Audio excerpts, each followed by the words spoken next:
like Gragas if you aren't completely snowballing the game out of control.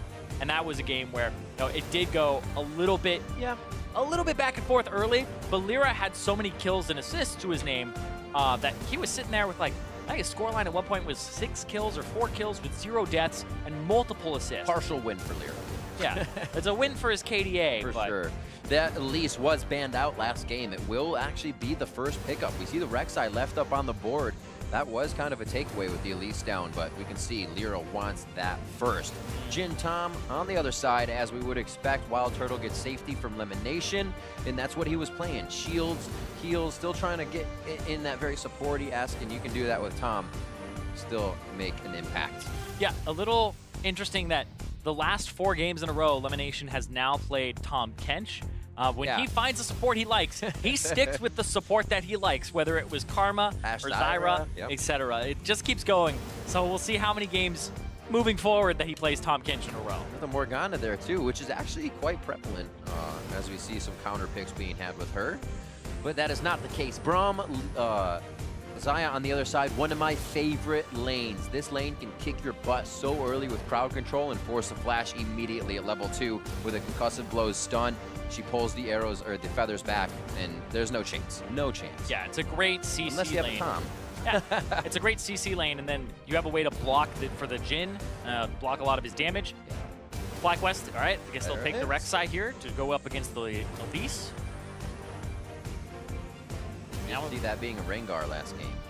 Not this time. Yeah, with the Rek'Sai on the table, gonna go for that early pressure. And then Rivington ban comes through, as well as Fiora ban. So a lot of top lane bans here, including the Kennen that Team Envy banned away, and the Rumble from Balls. So Balls has now pulled 3 bans, including a Fiora. Feels good, man. Also still plays quite a bit in that top lane. Yeah. And I mean, last split, there was a lot of criticism about Balls. I mean, I feel like this happens every other split for Balls. It's like, the guy's great, the guy's not good, the guy's great, the guy's not good. He's the best performing member on his team right now in terms of consistency. And we'll see what happens here. I do think the Shen is a pretty good pickup here for the team, where he can once again have a 1-3-1 pattern, but it's not a winning matchup up against something like a Kled that would be picked for Seraph afterwards. He can even play his signature Jace into it and have an okay time. I like that. Sure. Play Shen. Do you see him, sir? Yeah, sure. I mean, nobody goes, give me Shen, man. That's my favorite champion. Well, let's go. That's what I always remember with Balls way back when. One of the first studios we had when we interviewed him, the team was kind of like, well, there's times when he kind of loves Shen, and there's kind of times when he doesn't like Shen. Here, yeah, sure. We're gonna do it. We're gonna throw it in. Ooh, I like this. The Jarvan for Envy, possibly an Orianna blind pick to back it up here from Nisqy. It would be a new look for him since the Cassiopeia and Syndra are the 2 that we've seen. But I feel like every mid laner's got to play Orianna. I like that. I can get behind that. You should. But it's not Taliyah. All right. Another mid laner. Everyone should be able to play. Yeah, so effective. Just a little bit harder, of course. Yeah, you don't see the damage right away. You need to set your things up, be patient, and we'll see if Nisqy can do that. Same kind of thing with Cassiopeia. Very aggressive, but also can play well if you can absorb a fight very well. We'll see what happens here with these picks. We have a Malzahar hovering on the side of FlyQuest. They are looking for what would be a mid laner. Yep. And they're going to lock that in. High played Malzahar yesterday, and it was not very effective. Ended up getting a little bit destroyed by the counter pick of the Zillion, but this time no counter pick available and is able to kind of play it in whatever matchup he wants. We'll see if he runs the teleport again, which he did previously. Yeah. But he wasn't able to get a lot of picks, and in this composition, he could get some picks on Nisqy. Not in love with it, but I feel like this FlyQuest composition is really just built for picking. No, it is, and that's the scary thing is Hakuho looks at you, you're trying to stand still and get somebody, Glacial Fishered out of that, right? You get a wall put in front of you by Nisqy, Featherstorm out coming from Apollo. There's a lot of things that deny those picks that want to happen. It's all kind of relying on FlyQuest being ahead. Yeah, and FlyQuest, they'll have some of that pick potential, some engage as well, but then Envy on the other side, what feels like happened is Envy said, last game, we had too little engage. So they went with Jarvan, they went with having the Braum, and now pretty much every single person on this team has a way to pick somebody off for Envy or start a fight.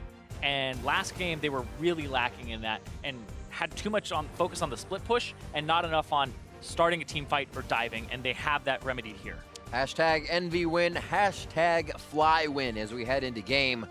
A bit of a switch up in the compositions for both teams. High actually getting that Corki out last game had a huge impact. We'll see if he carries that confidence here into game 2 as we're about to be on the rift for Envy versus FlyQuest. FlyQuest finally getting their first win after 5 games in a row of losing. Whereas Envy, they're sitting at 3-4 match record. They want to bring this back so they can be at that 500 mark, stop their slide in the standings. And it was actually a little bit ago that we got to the point where Envy had 3 match wins, and it was a celebration of they've now gotten the same number of wins that they did in spring. And if Envy win here, ready to surpass that. They've shown that they have surpassed that. Yeah. That they're no longer in that 10th place team position. That the upgrade in the mid lane that they've been bringing over, as well as the change in coaching staff over to Violet, has really helped with their problems. And we talked about some of their problems of sieging. The Taliyah was something that Pyrian played and helped them siege turrets. Now with Nisqy on it, we'll see if it's the same thing. Being able to control much more of the macro game, that helping as well. As we talked about Hakuho's warding percentages. Top of that list for the team. Definitely helps to control early game objectives and find themselves a way to shut down teams. We know Team EnVy will be a great early game team. Let's see if they can play that out once again here with the help of LirA. Pretty orthodox starts all around.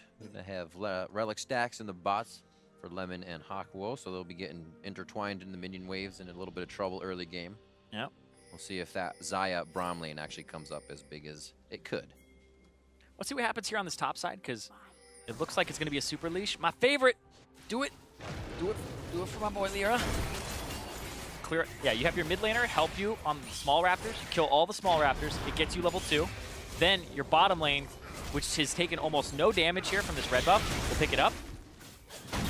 You get it. Hit level 2 and have your red buff here. We'll see if LirA smites the raptor. He's not going to smite it here, it looks like. Because that thing, it would be smite death. Yeah, you smite it, it pretty much instantly goes away. So we'll see what he does with his smite charges, possibly wolves and then blue, or if he's going for a full level 4 clear. Looks like he does not have an experienced Quint. You're usually a little bit closer, I believe, to the next level.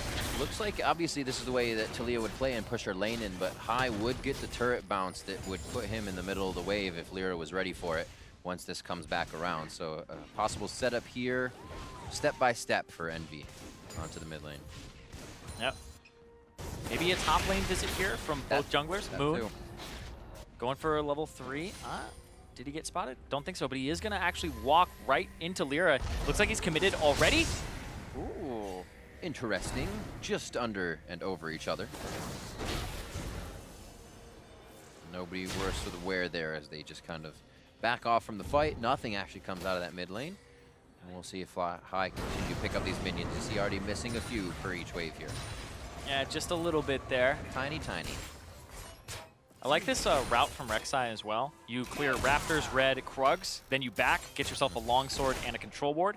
So now you have a control ward to place for one of your laners, and make sure that your next gank is pretty much unseen in vision. Hold on, looking for High. Gonna get knocked back. There's the flash. LirA top side, getting himself some aggression. LirA middle gets a flash. Yeah, it might have actually been a little bit of an early flash there from High, because Nisqy didn't have a Unraveled Earth or anything like that out to deal extra damage. And didn't retaliate there as well onto LirA.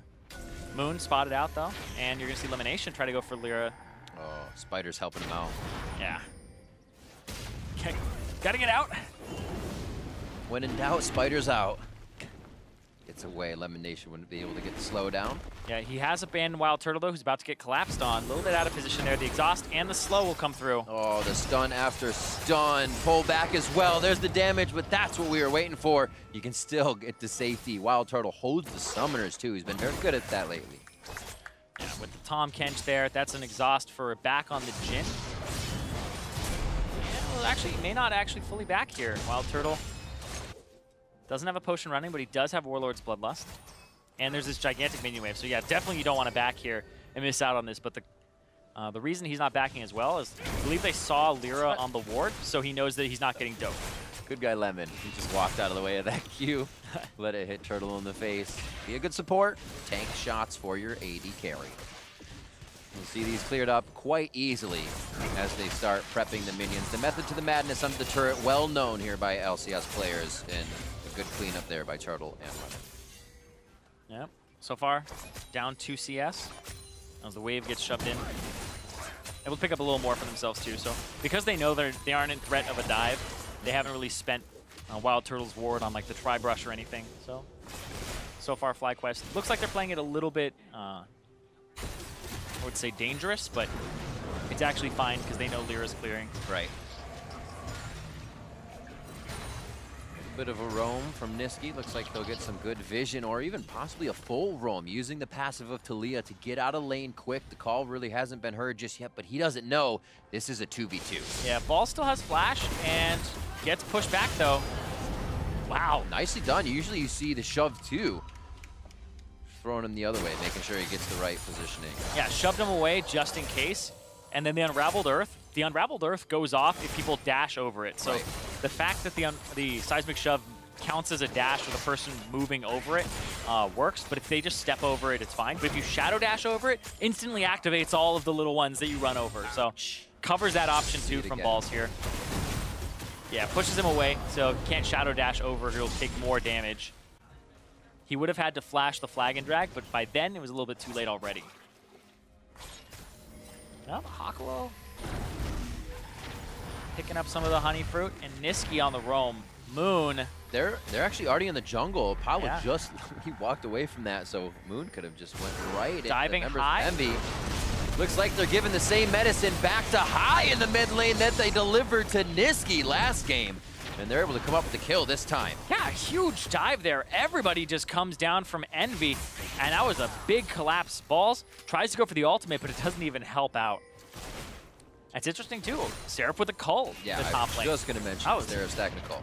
Yeah, it's been there for a while too, so making sure that he's trying to get an advantage in this top lane so that he can split push a bit. There is some kill potential from a Shen. You just have to stand there for a while. So not too much of a worry. He can farm it up. So he makes an impact in the lane. Interesting condition to kill somebody. They have to, I mean, they have to DC, stand there for a little bit. But yeah, you're right. The Shen does get to a point where if he gets Titanic Hydra, he can go a little bit even with the Jarvan in the lane. But the Jarvan skirmish potential and like the duel potential is very high because of the fact that he has some armor reduction with the Dragon Strike and the pass-through Q. You always have to be a little bit careful when dealing with him. Nisqy, you can almost see his positioning here of where he wants to play his unraveled, or worked ground, I should say, where he can get some passive movement speed. Good pressure onto Moon to make sure he's not assisting High. He's not assisting other lanes. I mean, Nisqy was just here to try to make that top lane play happen. They got a kill out of, and they're basically living behind this red. So anything to the top side where they were helping Balls last game is just not happening. Yeah. It's not really the split push in the top side, though, so it's just a little bit of a different strategy here from game to game because of what champions you have. It's more of a focus on High here. And against FlyQuest, I don't think it's actually a bad strategy to focus High because of the fact that they do have that High-Moon synergy, and you have to watch out for that. But when High gets behind, there's a noticeable difference in the team's shot calling because he likes to split push. He likes to go off into a side lane and try to get turrets for his team. But when he's so far behind, and even on a champion like Malzahar, you see the difference where he's not taking the turret like a Trinity Force Corki or anything like that. It's a Malzahar trying to take it, and it definitely changes what you see out of FlyQuest. I think Balls actually loses this. Uses the Shadow Dash to get in. I'm going to go with the same story on that one. Pages finish out as we expect. Oh, and Balls has no information on who's up here. So he backs up very, very far. And that just means that they have no idea. Interesting. Yeah, he gave the first bit of that wave a lot of respect. Understanding that the dive would have happened, he moves back, but that's what they wanted. The dominoes are falling in place, and it looks like they're going to be ready for this gank. He just sees it and starts to back off. Yep. A little too empty in the mid lane. Yeah, Nisqy as well backing up. So yeah, give up this first turret, and now it's the inverse of what happened in the previous game. Better matchup for Seraph in the top lane. And he gets that turret with the help of the Tiamat and the shove. And Balls tried to trade back with him when he still hadn't spent a decent amount of gold. And that goes that first turret to LirA and Seraph. First turret down of the game. Would also like to welcome NA LCS 1 viewers here to they beat us again. FlyQuest. Victory for NA LCS 1. But here we're looking for Envy to find victory to bring us to a game 3. FlyQuest looking to close it out with 1 victory here. And a recap of game 1, LirA went off on the Rek'Sai, but it just didn't end up being enough overall. Having a good start here as well. Envy's able to use that and capitalize. Yeah, Nisqy also had a good performance in the first game, but really was FlyQuest's macro. It was a neck-and-neck game, 50-ish minutes. And now this one already a pretty big lead early on for Envy. So looking to strike back. There's that Mountain Drake. Oh, he tagged him. Yeah, so many Qs. Underestimating the range of the shove and Unraveled Earth there. Fly takes quite a bit, and he is kept at his turret. Nisqy using all unworked ground to make sure he can just continuously 5 volley these waves. Yeah, threaded volleys just coming through over and over again. The cooldown on that ability is so low once you have it at max rank. 2.85 seconds, and that starts when you start the cast. So by the time it's finished, you can almost do it again. It's a lot of rocks. It is. A very large amount of rocks. I don't know where she keeps them. In the ground. She pulls them out of the ground. There's rocks all around Picks them up real quick. Now look for another dive. Rift was cleaner than that. Pushing down towards mid here. Still, the minion waves have just not left High's turret. They're not able to get these dives down this time. Yeah, but you can see Seraph on the top side is ready, positioning himself for a dive just in case. Clearing out the Raptors as well, so Moon doesn't have as much to do either, and they're taxing that jungle. All right, so Tiamat versus Tiamat on the top side. Balls will be able to create a bit more pressure, but it'll be pushed back at him just as fast.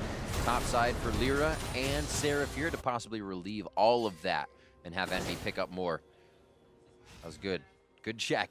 Balls was going for the ward, but he said, I don't necessarily need it this far up. I'll wait for the wave to come back in. Yeah, gets exactly the information he needs that the jungler's on the top side. And he's going to take it back for himself. Get himself some HP.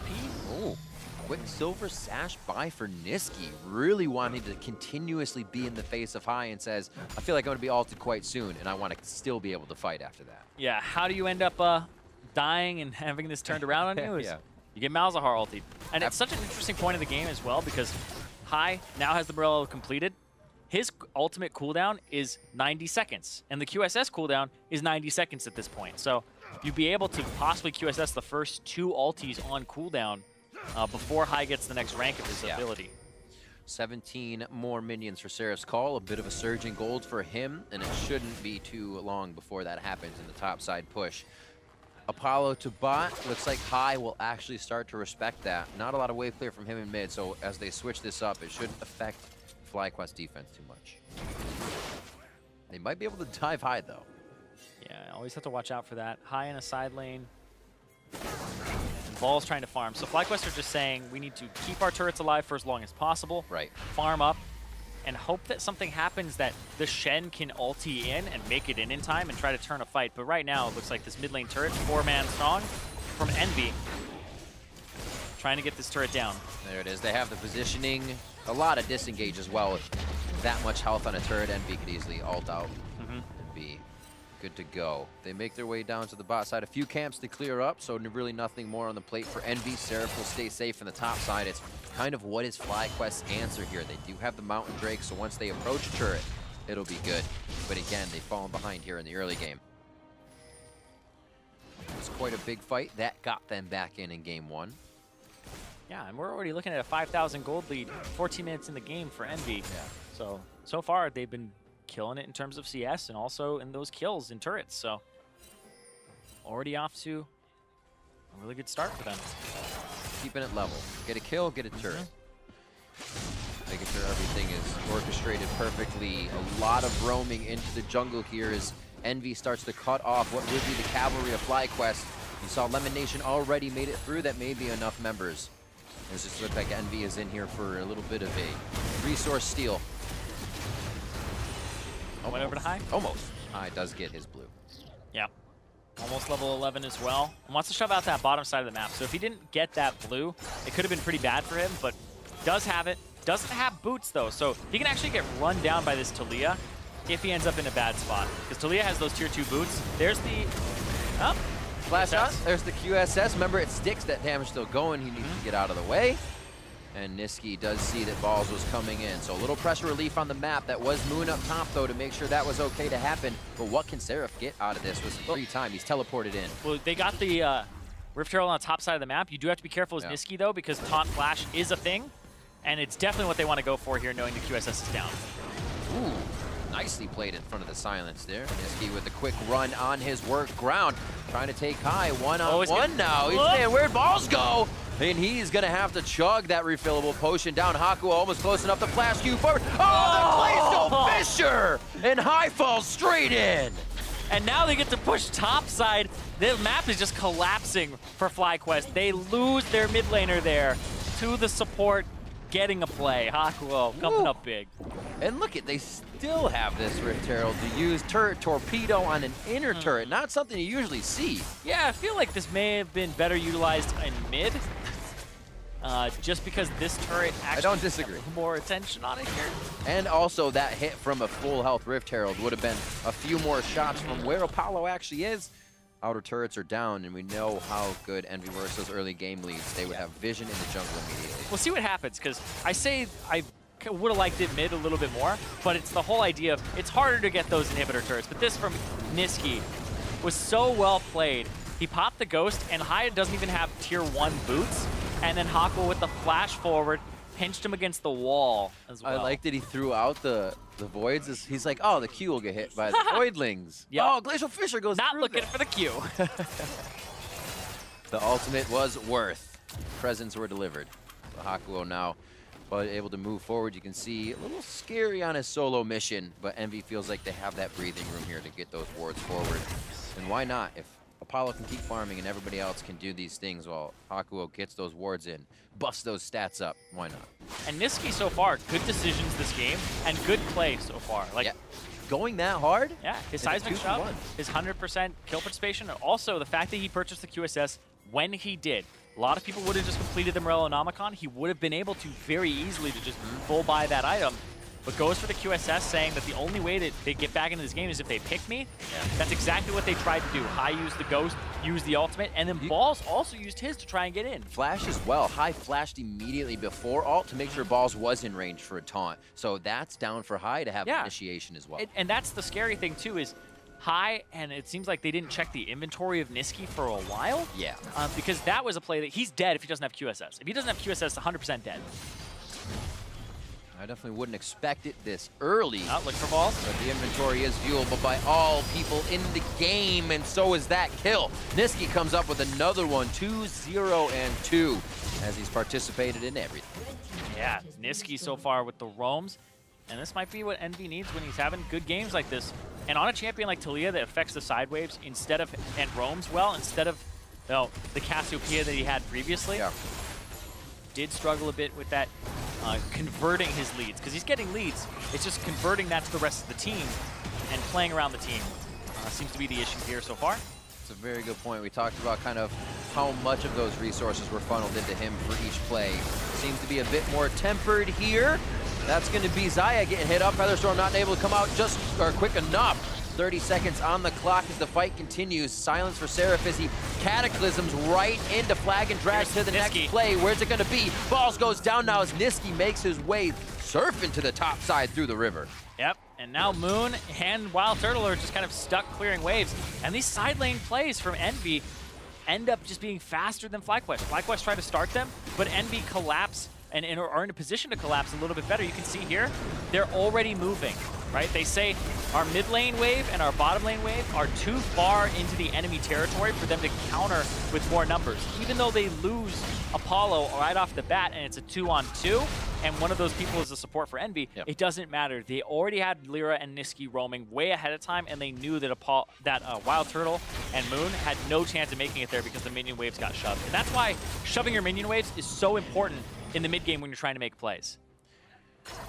Looking at Baron coming up in 29 seconds kind of shocked me a little bit where we are here. 19.5 minutes into the game. It feels like we're almost farther through with the way the engagements are happening on second-tier turrets. RivTurtle being used on an inhibitor turret here much earlier than that. So the stride in favor of EnVy here, but can they keep their momentum? They had not this big of a lead last time, but LirA himself had quite a lead, and they weren't able to control it. Right now, they haven't given Fly a way back in. They've been staying away from these picks that they can create. EnVy has it. And it's mostly picks, right? It's not just a big team fight or anything like that. FlyQuest are a lot of single target damage here with all of their champions. But EnVy are playing around that and kind of splitting the map and do have some better one-on-ones, right? Nisqy is playing the Taliyah with the QSS, so he can't be really destroyed by high. And then in the top lane, Seraph already has an advantage for himself, both in CS and just in raw gold. And while it probably has a pretty good champion pool, right? Fnatic Academy coming over, wouldn't be a mid laner in a pretty good team if you didn't.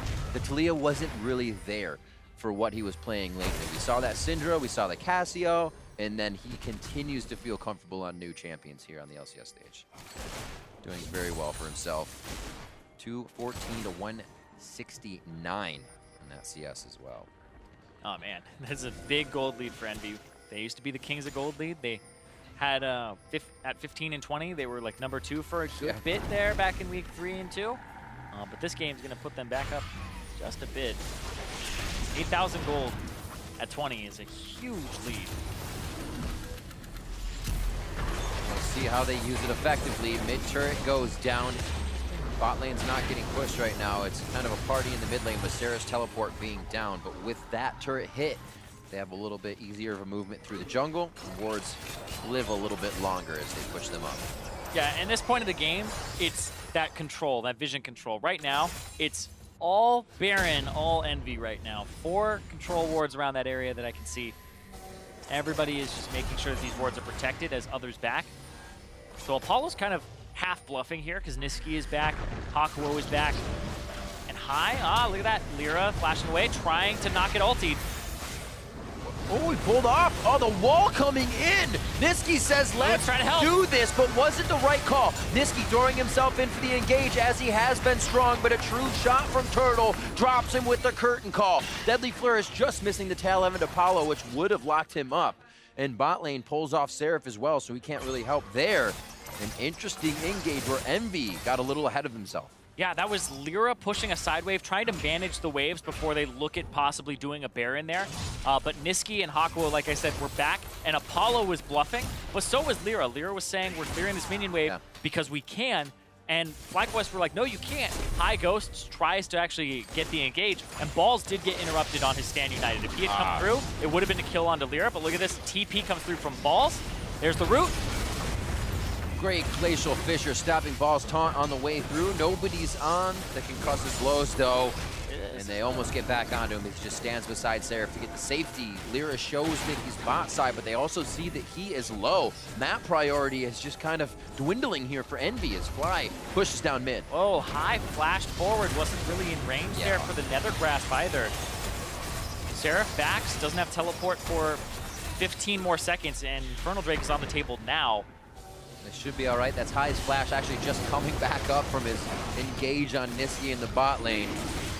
Yeah, FlyQuest should be able to get this, and they can look to fight because there isn't a Jarvan. LirA does not get the repel, taunted by Balls, devoured up by Lemon. They're gonna have another taunt as he comes out. Hakuho low on the top side, just tries to slow to get himself to safety. One last shot from Turtle, but the Azok slows the attack speed and it's not gonna be there. It's gonna be a kill going over onto High now. EnVy starts to turn the fight, but there's some damage coming back from Turtle's last shot. As he reloads, they're still heading for Solace on the fountain, and Seraph, close to dying, just beats in enough. But Lemonnation coming up once again. Pick after pick, this Tahm Kench has saved the hide of FlyQuest members. Yeah, everybody flashing HP bars there for FlyQuest. They almost lose 3 more, and that at the beginning, they got the Infernal Drake, which is exactly what they want, but then they got a pick pretty early on in this fight. The root comes through, Balls, taunts, but he goes over a lot of that Unraveled Earth, so he eats a ton of damage. They turn on to Moon, who then gets out And then WildTurtle flashes to go after Hakuho, but he doesn't get the kill because of exhaust. So Hakuho stays alive here, which is important because he comes back in here. And then he keeps trying to get more. Ah, they almost get it. So WildTurtle doesn't get the kill. Doesn't have any mana here. And Lemonnation just barely doesn't get rooted himself, so he's right on the outskirts. Woo! Yeah, playing with fire there. WildTurtle with the flash forward. Almost got the kill, but he got an exhaust in exchange for it. And then he immediately turned back to his team saying, all right, he's messed up before. I think even back yesterday where WildTurtle chased kills when where the rest of the team fight was going on. Doesn't have to chase the support there. Team Ninja coming in for EnVy. These are no longer sashes, they're headbands. Around the head, 3 quick silver sashes to try and deny High or any of these picks from coming through. LirA low, repels up. Hakuho's the only one. What's the focus? Trying to get back onto Nisqy. High goes on to Seraph, and Seraph jumps onto him with the newly finished QSS, and they're gonna start to wipe down FlyQuest over at the Baron. Objective going over to EnVy. Yeah, 4 members drop from FlyQuest. That's gonna be an easy Baron for EnVy, and EnVy up 11K gold. The QSS is, those things are usually attacks on your team, but when it's a mid lane Malzahar, you just go ahead and pick that thing up. High, look, watch High here. He almost does nothing here. He's skirting around, looking for somebody to ulti. All right, maybe this guy, he does have a QSS, and then he just dies. It becomes so difficult because at one point you almost have to choose a target, right? Yeah, you have to get the QSS for something, but it's just a rough life, dude. I mean, I feel like this Malzahar pick is not that great because the QSSs are being purchased and they aren't really taxing the inventory. No. We've seen it twice now, and it's been counterpicked once, and this time it's still in a matchup that they picked it into, not that effective. And Malzahar got nerfed in patch 7.12. Right. The damage went down on both the ultimate and I believe on the Q. So it's definitely not as hard hitting as it was even just in 7.11, and people weren't playing it then. EnVy taking control of the map, surging their wards forward. That has not stopped from FlyQuest from putting their own security system down. Still a good bit of Sightstone wards on the map, but 11-3 here, and a much more demanding lead from EnVy in game 1. There was no point where EnVy were to give up the fights, and they've been playing well to keep doing that. And EnVy, if you think back to when they had that Rift Herald, that top turret still regenning, and it's not even near half HP right now. So that top inhibitor turret is close to going down. We'll have Seraph pushing that as well as the mid lane. It's the long prep. Yep. The strategy is we'll be back in 10 minutes. Use it now. Yeah, it regens 1 HP per second, so it takes you 2 minutes to get 120 HP back, and that's not a lot for a turret. Especially when you have the full health Rift Herald in its first shot. Uh-huh. Hakuho nicely playing the side here. EnVy is now able to get uncontested outside turret. That's the final one to go down anyways. Under 30 minutes, EnVy trying to look at each door, each front door to the base of FlyQuest. Yeah, and this is one of the ways that Malzahar isn't also that great of a pick is when the enemy team has the Baron, you don't have that same wave clear. The wave clear is usually pretty good to bounce, but now you have to go reach those caster minions, throw on your Malefic Visions there. This is just kind of a zoning ultimate. Hakuho doesn't have a QSS. No, he'd block it. Flash actually has to stand beside. Can still jump to his team. 2 lockets as well if a lot of this pick damage does start to come through. So FlyQuest is probably going to be looking at guys running away with a lot of HP, even with a good engage. Yeah. It's going to be tough. And even if High gets an ulti on somebody who doesn't have a QSS, there's double lockets on the team for Hakuho and LirA. And then everybody else on the team that doesn't have a QSS kind of has a way to interrupt the Malefic Visions except for Apollo. So, I don't know. Feels bad, man, to be a Malzahar. Still questioning the pick, but we'll see. A few things swapped around in picks and bans on this one. It was LirA playing very good on Rek'Sai that time, but the moment Elise is left up, he says, I take Elise. Let's go. Continuing that pressure for Nisqy, continuing that pressure for Seraph in the top lane. And he seemed to have provided a lot of advantage on both of those champions throughout this game. Hakuho and Nisqy And the buddy system now is to go ahead and clear some wards throughout the jungle.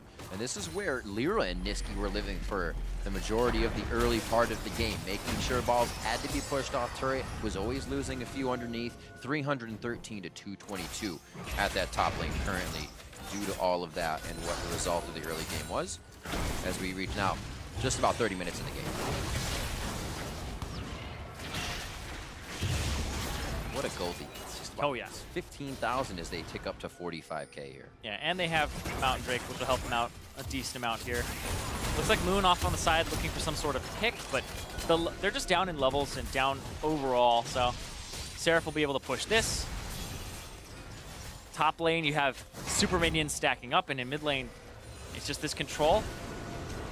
Nisqy can go ahead and use Weaver's Wall to section off a part as soon as the minion wave walks up. How definitive can they be now? With such a lead, it should be quite easy, but easier said than done, as always. Fly, very low on mana. Actually just kind of calling some bluffs here, looking to get maybe a QSS or an ult out of somebody, but he does not bait it out. Inhibitor falls now in the mid lane, turret I should say, as they go for the inhibitor. Looking for that inhibitor, and yeah, they used the Weaver's Wall, like I had said, to just kind of circumvent the issue of, you know, sieges and possibly having something turned around on them. Wall it off, one of the big strengths of Taliyah.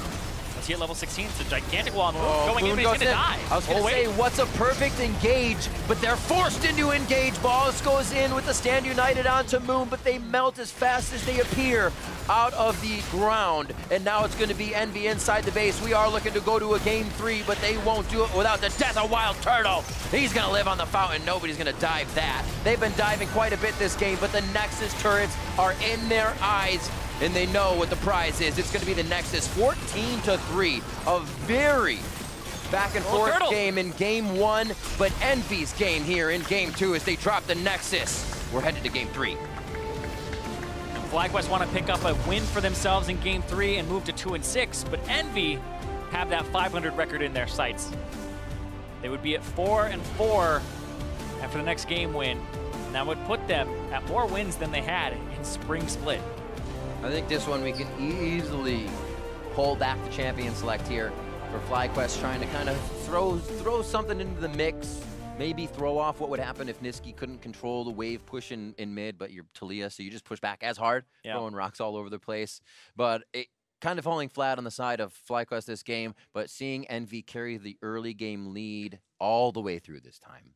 Yeah, EnVy were able to get a very early lead off of a lot of the action from Nisqy with a very high kill participation during the early parts of the game on the Taliyah, was able to bully high, and that's kind of what I think did is when you bully high in the laning phase, it seems like I said, their shot calling changes. Slows down a little bit. He got a QSS, which then when he went to the side lane was able to outplay, and so FlyQuest were never able to really get anything with a large part of what their composition is built to do to pick somebody off. I think they did a great job as well. We just mentioned at the end seeing Nisqy and LirA towards the top side of the jungle. At that point, it was Nisqy and Hakuho, but they lived behind that red buff, making sure balls really didn't have anything from high, from Moon, and he was always walking away from that turret. We saw the lead that Seraph had, and he got back to being Seraph this game on that Jarvan. All in, all the time. Yeah, and it's so interesting when I watch EnVy series because I was starting to kind of notice a trend, and I wasn't sure what it was, and then I started looking things up, and EnVy on blue side are 8 wins, 2 losses.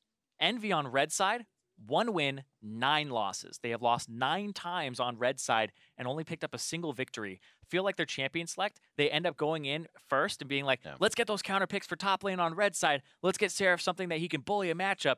And they do it, and it doesn't work out. Whereas when he has to blind pick or, you know, pick something for the team, it ends up being a little bit more of a cohesive strategy for them. So I feel like coming into game 3, I want to see something where EnVy can play more like this game than the first game. We'll see if they can keep it coordinated. To get their thoughts on how EnVy tied this series, let's send it over to the analyst desk.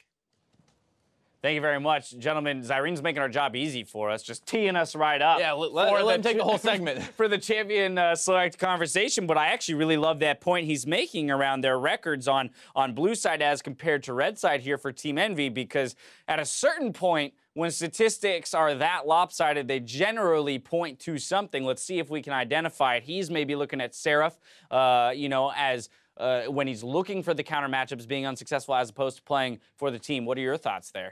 Probably something like that. They also, on red side, they leave up Kennen a couple times. So we saw that one game versus Echo Fox we talked about where he's playing Jace versus Kennen, gets taken apart. Same thing happened in their first game this time around, also on red side. And it feels like he's willing to take those skill matchups more when they don't have the super early, you give up the priority pick in that. They also gave up a lot of Galio plenty of times when they were on red side as well. So they have this tendency to leave up a power pick and say, okay, Seraph, counter pick it. Doesn't always work out for them. Another trend going on here is the return to Taliyah, which is something that we said we haven't seen out of Nisqy so far. He breaks it out and does great. Yeah, that's the thing. At the conclusion of game one, we were talking about, well, something that Pyrion did bring to the team was the ability to move to other lanes with an advantage, or at least help LirA when he makes those visitations to the side lane. This time around, First Blood is as a result of a Nisqy roam to the top side with that Taliyah, and that's where we've seen EnVy be most successful, is when they can give Seraph that help to kind of get off the ground. And the thing about Jarvan too is, while he's a tanky initiating playmaker, he's not a super skill-based matchup where you need to be spacing your autos correctly all the time and making sure you don't take chunk, else you'll be forced out of lane, these kinds of situations.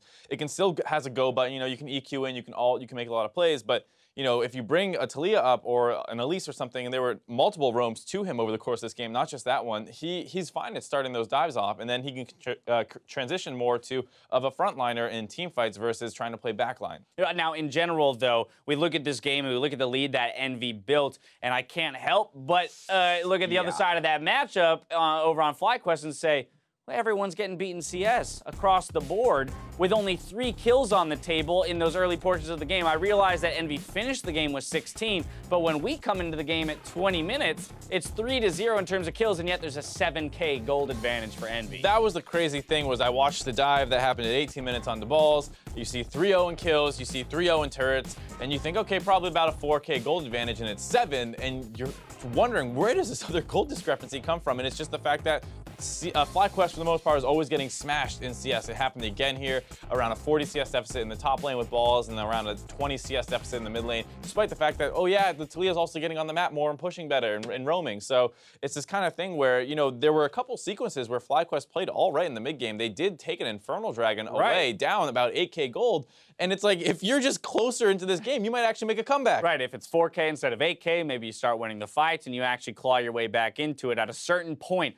gold will make up for misgivings in terms of player skill or even champion, power when it comes to those late game team fights. That's one of the reasons you hear people say in League of Legends, well, that was a bad draft, but it doesn't really matter because they got so far ahead in the early game. You can win with these different ideas as long as you execute well in the early game. And on the side of FlyQuest, it's kind of the opposite problem where, your comp may make some sense in what it's trying to do, but at the end of the day, if you're falling down 30 CS every game in multiple lanes, it's so hard to play these out. And that's where, to a degree, I have to be reserved in the assessment of EnVy here on the victory, because it's like, okay, great, there's a 20K goal lead when the game concluded. I mean, that's insane.